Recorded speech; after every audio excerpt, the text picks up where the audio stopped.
¿Qué tal, amigos, amigas? El día de hoy quiero compartir con ustedes un tema muy interesante.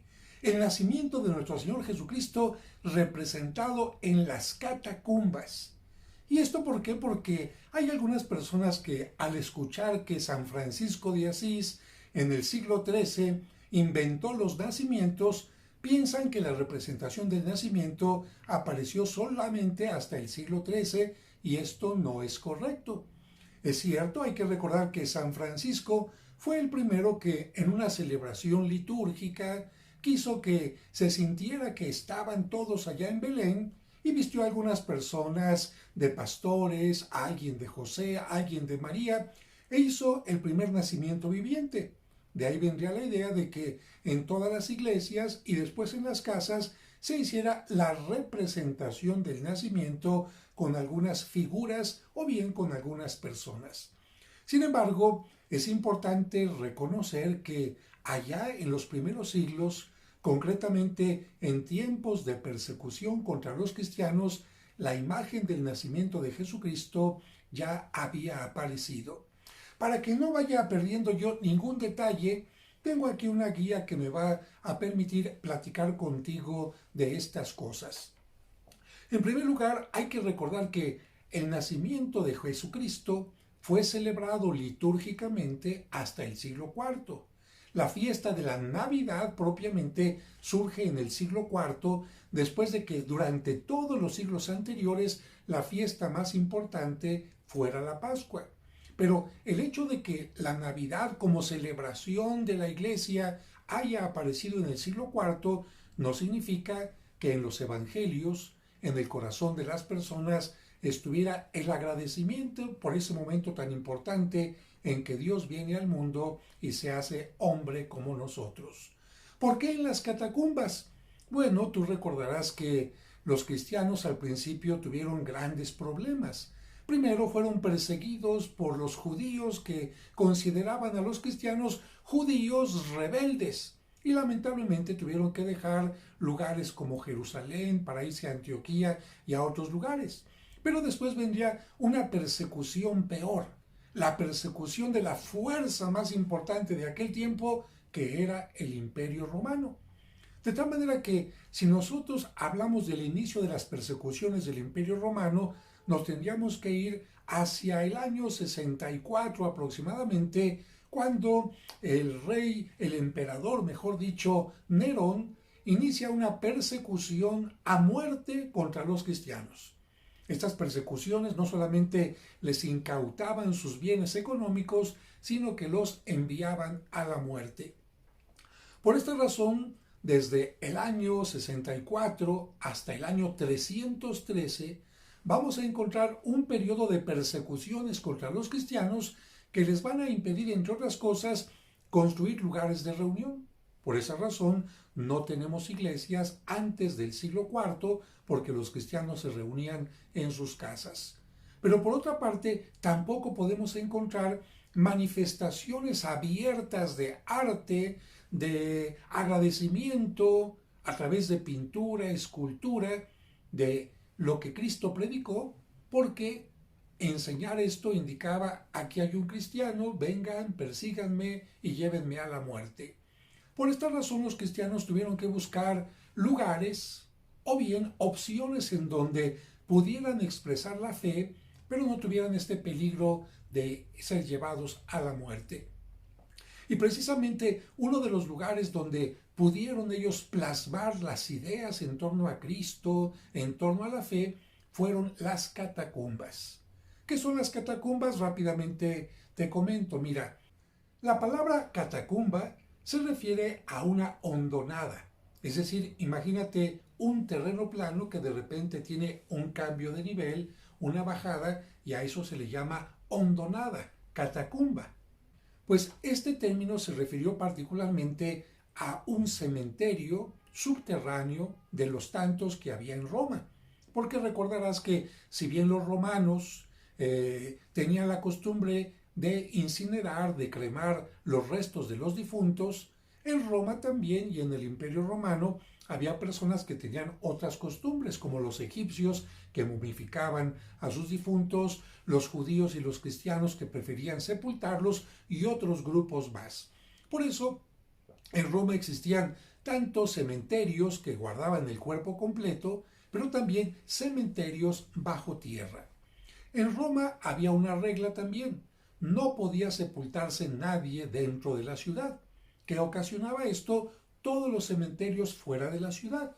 Y al principio los cementerios quedaban cerca de las murallas de la ciudad, pero eran tantos los difuntos que se fueron alejando, más tumbas, y los cementerios quedaban ya muy lejanos de la ciudad, por lo que a alguien se le ocurrió lo siguiente: como el subsuelo de Roma tiene un material que se llama toba o tufa, algunos le llaman así, decidieron excavar para ver qué es lo que sucedía. Y bueno, al excavar se dieron cuenta, en primer lugar, que para escarbar era muy fácil. Y una vez que habían escarbado, el material que se encontraba ahí, las paredes que iban encontrando, inmediatamente endurecían y se mantenían firmemente. Entonces se les ocurrió: ¿por qué no hacemos cementerios subterráneos?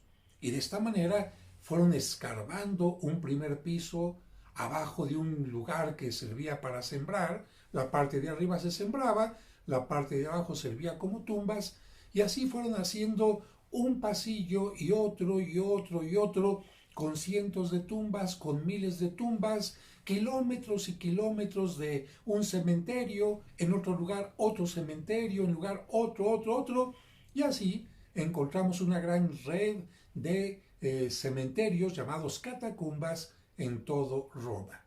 Cuando alguien excavaba, no creas que dejaban ahí al difunto nada más y se iban, no.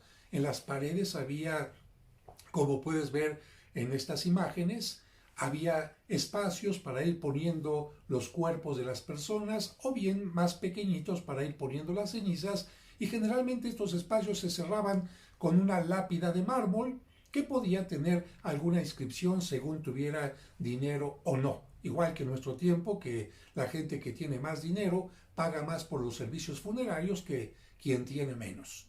Y en las catacumbas había también expresiones de arte y de fe y de cariño a los difuntos. Las paredes no estaban desnudas, estaban llenas de pinturas. Algunas llegaban a tener esculturas o sarcófagos también, y es precisamente ahí donde las personas daban culto, no solamente a los difuntos, sino también culto a los dioses. Y es ahí donde encontramos nosotros en las catacumbas, por ejemplo, escenas de Hércules, escenas de la mitología griega o romana. También encontramos que la gente solía poner en una pintura a qué se había dedicado el difunto, por ejemplo, hacedor de barriles y algo así. Y ahí es donde los cristianos dijeron: aquí podemos nosotros poner nuestras imágenes de fe. La imagen quizás más representada fue la de una persona haciendo oración.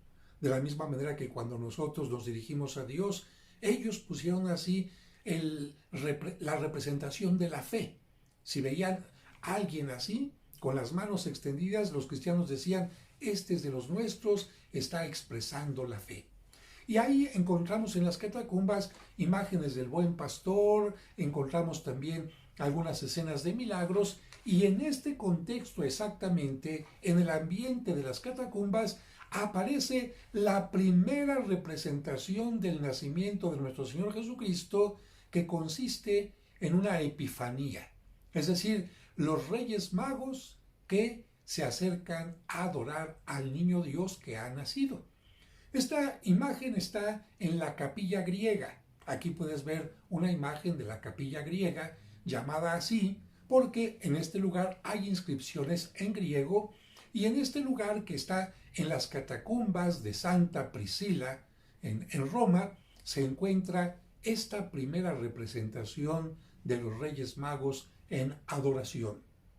Y por cierto, haciendo un paréntesis, aprovecho para decirte que también en estas catacumbas de Santa Priscila se encuentra esto que ves: la primera imagen de la Virgen María con el niño Jesús. La primera imagen que ves de la Virgen María con el niño Jesús, la puedes ver aquí, es del siglo III. Lamentablemente, en una de las etapas en que estaban buscando las catacumbas, porque a lo largo del tiempo se perdieron y tuvieron que hacer excavaciones, un agujero. Las catacumbas quedaron abajo de muchas casas. Bueno, un día estaban haciendo un agujero y resulta que bajan y encuentran las catacumbas de Santa Priscila. Pero cuando el que baja voltea hacia arriba, dice, ah caray, creo que acabo de destruir la parte de abajo de esta imagen, y después se dieron cuenta que lamentablemente era la imagen más antigua de la Virgen María que se conoce. Pero bueno, esto me da pie para hablar del siguiente punto. Los primeros cristianos, si bien tenían gusto por la belleza, tenían más gusto por el mensaje cristiano.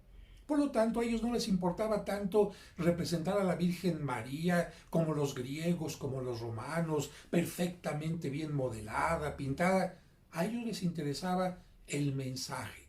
A veces las pinturas son totalmente, vamos a decir, hasta infantiles, ingenuas, pero el mensaje no. Y aquí empezamos a hablar del mensaje de los primeros cristianos cuando expresan el nacimiento de nuestro Señor Jesucristo.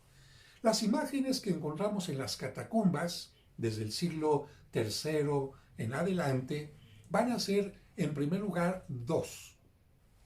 La adoración de los Reyes Magos, es la primera escena, y la adoración de los pastores, que podíamos cambiar quizás de orden por lo siguiente. Mira, ¿por qué Dios anunció primero a los pastores que estaban en Belén el nacimiento de Jesús?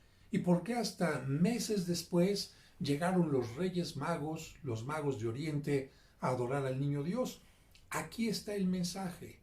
El mensaje es hablar de que Cristo viene a salvar a toda la humanidad. Por eso, en estas escenas que vamos a ver más adelante, tú no vas a ver que había preocupación como mucha gente ahora se preocupa en los nacimientos. Porque curiosamente ahora la gente se preocupa por poner la cascada, el lago, los patitos, poner a lo mejor hasta guajolotes, cochinitos, los pastores que llegan, el cielo con nubes. No, en aquel entonces se iban a lo más importante. ¿Quién es ese niño que ha nacido? El Salvador del mundo. El nombre de Jesús significa Salvador. ¿Y a quién viene a salvar este niño? Viene a salvar a judíos y a no judíos, es decir, a todo el mundo. Eso significa, de hecho, la palabra católico. Pero como Dios había prometido al pueblo de Israel que ese pueblo elegido sería el primero en recibir la noticia, por esa razón, los ángeles se les aparecen primero a los pastores, y los pastores, que son judíos, porque viven en la zona de Judea, son judíos, son los primeros que van a reconocer y a adorar al niño Dios. Pero la salvación no se queda únicamente para los pastores o para los judíos, sino que la salvación está abierta a todos los pueblos de la tierra, y por eso los lugares más lejanos en aquel entonces, porque no se conocía América, bueno, los lugares más lejanos para ellos eran el oriente, pues entonces llegan desde los lugares más lejanos los magos para adorar al niño Dios. De tal manera que si nosotros juntamos a los magos y a los pastores, en los dos grupos estamos encontrando que Cristo viene a salvar a toda la humanidad. Y es tan importante este mensaje que en el nacimiento de las catacumbas a veces ni siquiera la Virgen María es importante, y mucho menos San José. Vamos a encontrar imágenes donde está el niño Dios con los magos o con los pastores nada más. Pero vamos a encontrar también imágenes de la Virgen María en donde ella, quizás como persona, espero que me lo entiendas bien, no era tan importante sino como profecía. Porque ya que la profecía decía que de una virgen nacería aquel pequeñito, poner a la Virgen María es que ella es la profecía que se ha cumplido, la Virgen que ha dado a luz.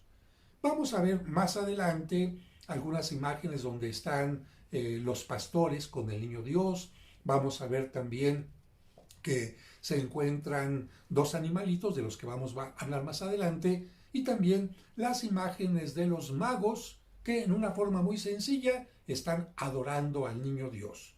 ¿Cómo están los magos? Pues hasta parecen sacados de un molde, igualitos los tres, casi con el mismo paso, y para que se vea que son de Oriente, tienen una vestimenta muy especial que consiste en unas mallas y en un sombrero que en el arte se conoce como sombrero frigio, llevándoles los dones. Estos magos no van a estar con el elefante, el camello y el caballo que nosotros vemos ya en nuestro tiempo, sino que estos magos a veces pueden estar acompañados de dromedarios, porque también hay una profecía que decía, vendrán dromedarios de Madián. Así que en estos sarcófagos o pinturas que podemos encontrar en el arte paleocristiano, en las catacumbas están los magos con los dromedarios. No puede faltar la estrella que les ha anunciado el camino, y en alguna ocasión vamos a encontrar también en estas escenas del nacimiento que el niño Dios, más que estar sobre un pesebre, está como sobre una mesa con un mantel que hace una clara alusión a que ese niño que nace muere por nosotros en la cruz, y ese niño que nace es al que nosotros recibimos constantemente en la Eucaristía, porque se ha hecho pan, se ha hecho vino para nosotros, o mejor dicho, se hace presente en el pan y en el vino, y ese lugar donde se coloca al niño Dios es precisamente una imagen del altar. Así que recalco en esta parte, en los primeros años no importaban tanto los detallitos, que si el guajolotito, que si la cascada, el lago, lo que importaba es ese niño que viene a salvar a la humanidad. Incluso la belleza del niño Dios pues no es tan importante, porque representarla físicamente no es tan importante, sino lo que es importante es entender la belleza de su entrega, de su amor hacia todos nosotros. Otro punto importante que tengo que mencionar son la mula y el buey. Tú sabes que la presencia de estos animales no está mencionada en la Biblia, no está mencionada en los evangelios. Y tú dirás, caray, pero es que en mi familia siempre hemos puesto el nacimiento y no falta la mula y el buey. ¿Qué significa esto? Bueno, es que aquí encontramos otra vez el signo de universalidad. Fíjate que el buey es un animal que carga, ¿no? Es un animal de carga, pero lleva sobre todo el yugo, ¿no? Un yugo que le permite jalar para estar arando sobre todo, y la mula o asno es un animal de carga también, pero la mula no surge de dos caballos, de caballo y yegua, ni tampoco de un burro con una burrita, sino que surge de una mezcla en particular, y por lo tanto en aquel tiempo se le consideraba un animal impuro.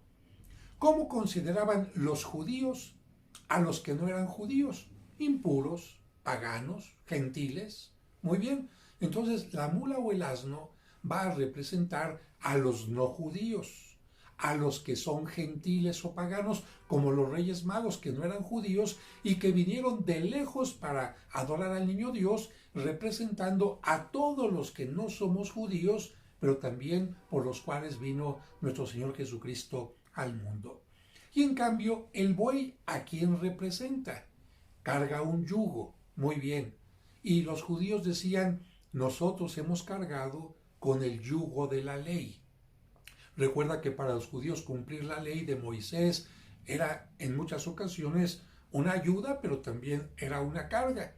Y por esta razón, los judíos pensaban que eran como ese buey que había cargado el yugo, que había ayudado a sembrar la tierra para que viniera el Mesías, y los primeros cristianos dijeron, vamos a utilizar la imagen del asno o mula y el buey para indicar la salvación que Cristo trae al mundo.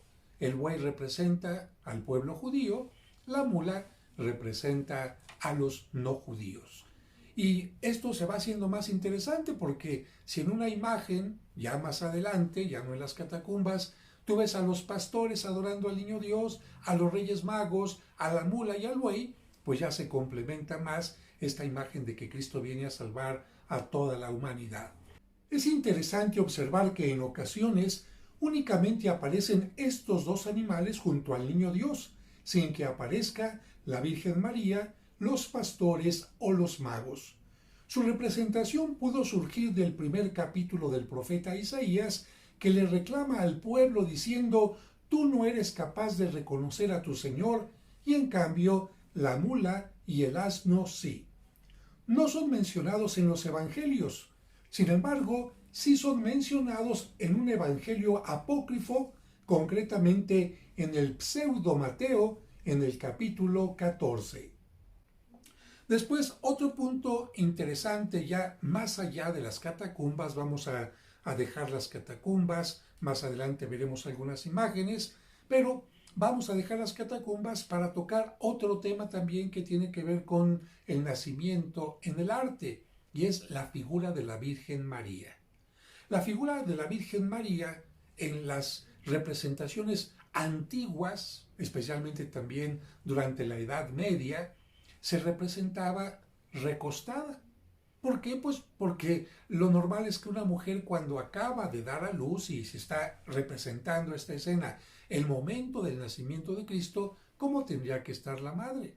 Bueno, pues está recostada y ella está contemplando al niño, está la mula y el buey, y ella puede estar vestida con el color púrpura, que era un color que en la antigüedad representaba que la gente era muy importante. No porque la Virgen María haya vestido ese color, sino porque el púrpura en el arte representaba: esta persona es sumamente importante. Y en estas representaciones encontramos ya a José que aparece. Pero ¿cómo lo vamos a encontrar? Triste, apesadumbrado, con su manita así. ¿Y por qué? Bueno, pues esto porque las imágenes tratan de mostrarnos lo que sentía José en el momento del nacimiento.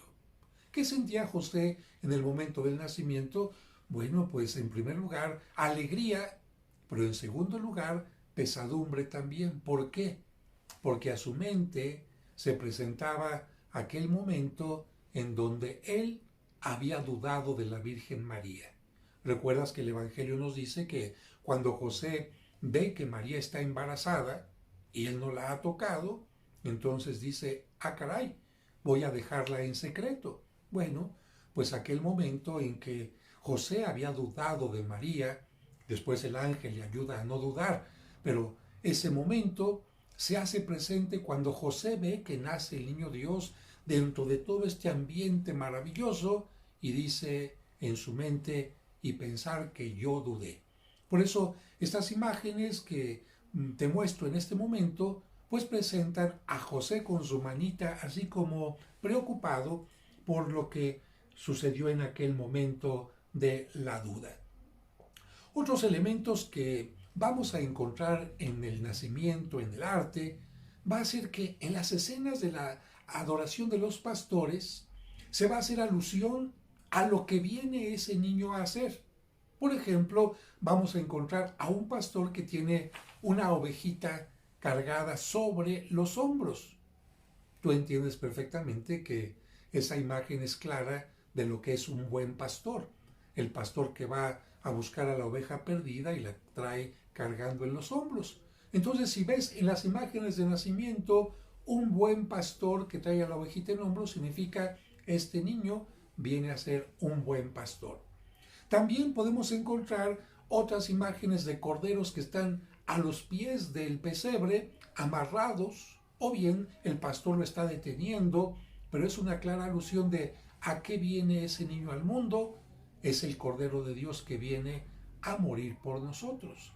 Por esta razón encontramos estos corderos que están cerca del pesebre, y también vamos a encontrar otro elemento que puede ser una canasta con huevos. ¿Por qué? Porque el huevo representa algo que está dentro y que va a salir. El huevo representaba en la antigüedad el sepulcro de Cristo, donde Él está sepultado y después va a salir para dar la vida. Por eso hasta San Agustín decía que los huevos representaban la piedra redonda del sepulcro que se abría para dar paso a la nueva vida. Más adelante vamos a encontrar distintos elementos más festivos, incluso de mayor abundancia, sobre todo en la adoración de los Reyes Magos, porque si al principio los Reyes Magos aparecieron en forma muy sencillita, a veces sin animales ni nada, después aparecerán con una caravana de gente que les acompaña, vestidos con ropas excepcionales, entregando el oro, el incienso y la mirra, pero también para representar que este niño vino a salvar a toda la humanidad.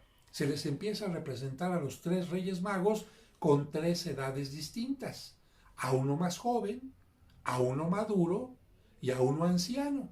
¿Qué significan estas tres edades? Cristo viene a salvar a toda la humanidad.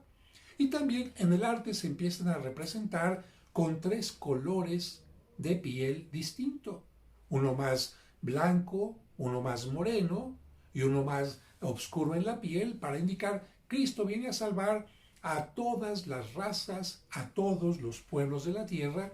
Y lo mismo significarán estos animales que muy posteriormente van a introducirse en el arte: el camello, el dromedario y el elefante, que también representan distintos lugares de la tierra.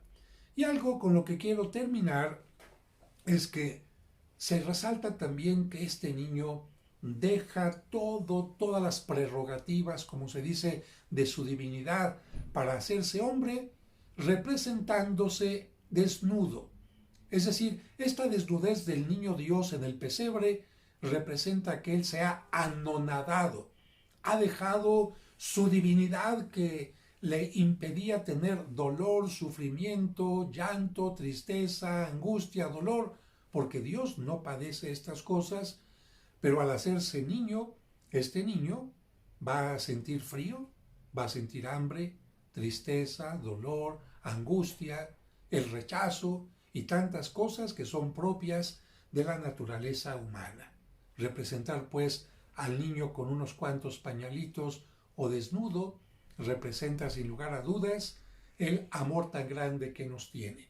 Y un punto que estaba quedando pendiente es que después de que a la Virgen María se le representó durante mucho tiempo recostada en el momento de dar a luz, a partir de la visión de una de estas, vamos a llamar, místicas de la fe, se empieza a representar cada vez más en adoración, porque finalmente, aunque es el niño Dios, es Dios y hay que adorarlo. Y los primeros que lo adoran no son los pastores, ni tampoco son los magos, sino ¿quién es? La primera que lo adora ya desde que está en su vientre es la Virgen María y por supuesto San José.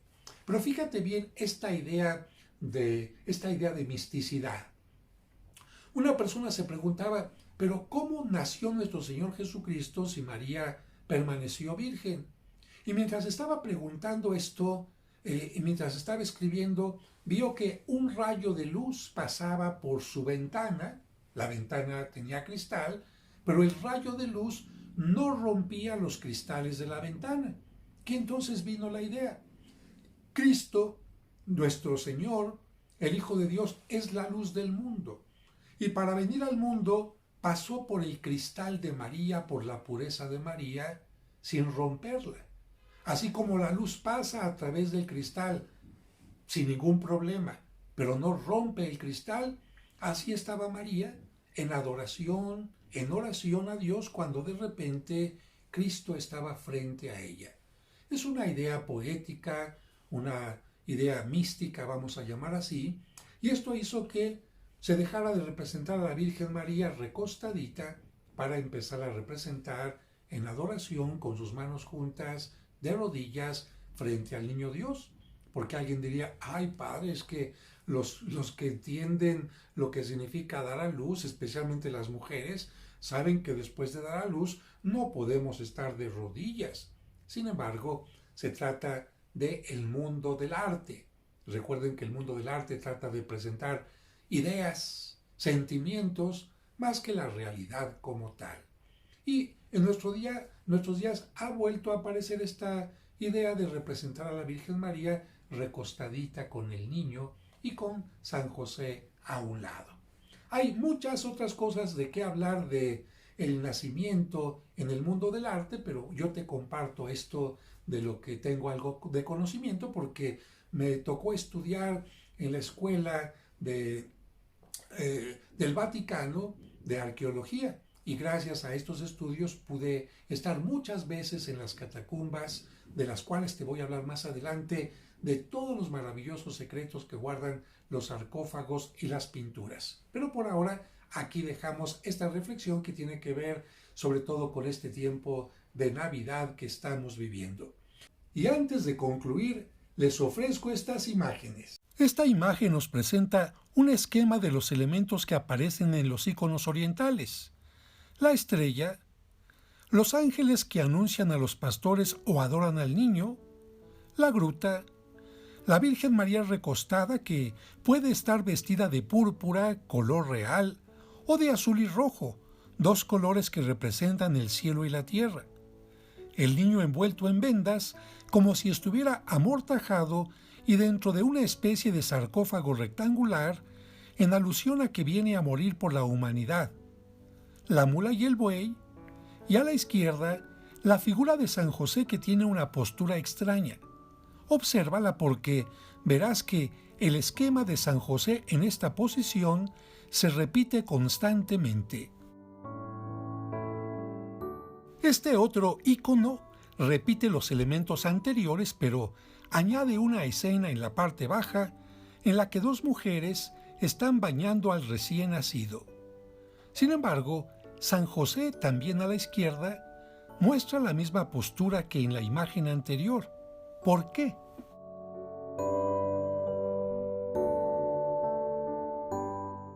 Este relieve en marfil presenta los mismos elementos, pero añade del lado izquierdo la presencia de los magos de Oriente.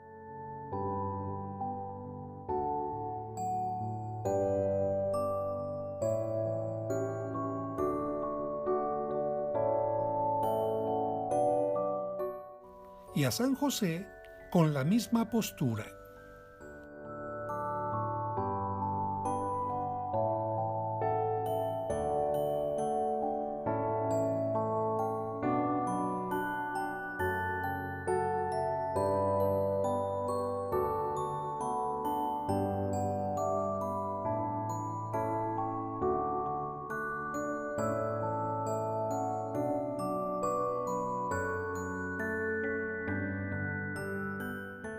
Aunque en este otro relieve aparece en la parte superior derecha el renuevo del tronco de Jesé, sigue teniendo el mismo esquema que los anteriores.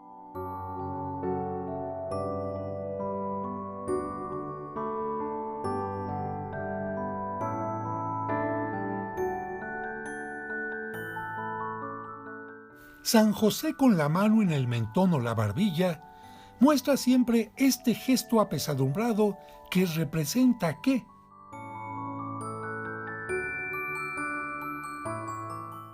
El reproche a sí mismo por haber dudado en un momento determinado de la virginidad de María. Duda que desapareció por el aviso del ángel y sobre todo por contemplar el nacimiento del niño Dios.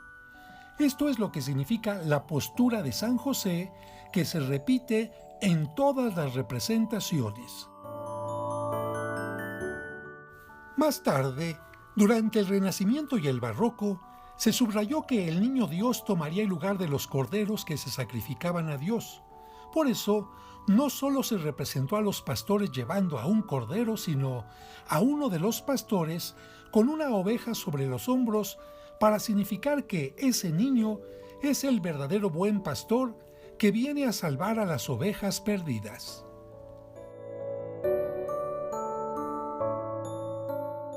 Una oveja atada junto al pesebre es un signo más claro de que este niño será sacrificado como el cordero sin mancha. el simbolismo se hace más profundo en estas escenas de la adoración de los pastores cuando cerca del cordero hay una canasta con pan, signo de que ese cordero, antes de morir en la cruz, se quedará para siempre en el pan de la Eucaristía.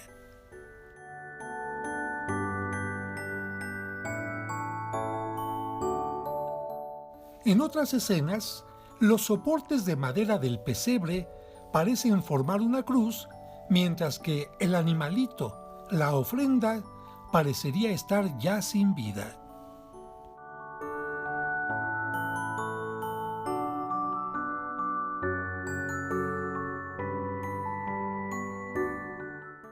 Otras escenas muestran a un pastor como caído en el piso, como si fuera la imagen de Cristo en su caída en el camino al Calvario, entre el cordero que representa su muerte y los huevos dentro de una canasta que representan la resurrección, ya que el cascarón del huevo encierra la vida, e incluso varios santos como San Agustín mencionaban que el huevo recordaba la piedra del sepulcro. En esta pintura, San José besa con cariño al divino niño. Esta imagen es semejante a la anterior en la que el pastor también parece caído como Cristo en sus caídas hacia el Calvario. El cordero está atado y cerca de una canasta de huevos. A la escena se añade un perrito en tranquilidad que en el arte es un signo de fidelidad.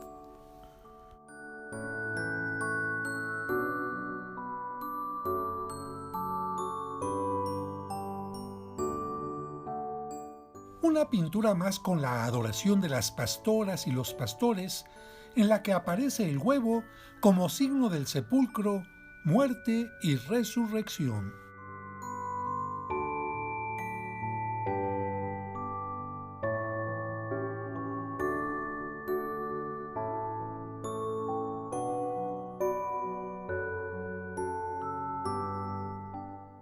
Finalmente, te comento que hubo una época en la que el manejo de los colores y las sombras que utilizaron los pintores hacen ver que el recién nacido es la luz del mundo porque parece que de él surge la luz, como un resplandor que ilumina a todos los presentes. De esta manera y muchas otras más, los artistas plásticos han utilizado su talento y sus signos para manifestar que Cristo vino al mundo y se hizo hombre para salvarnos y transformar la historia. Si te gustó esta participación, pues dale la manita para arriba y si quieres suscribirte, ponte aquí, aprieta donde dice la posibilidad de suscribirse para que te lleguen mis siguientes videos en forma automática. Y si puedes recomendarlos a otras personas y reenviarlos, te lo agradezco mucho. Que Dios les bendiga y hasta la siguiente.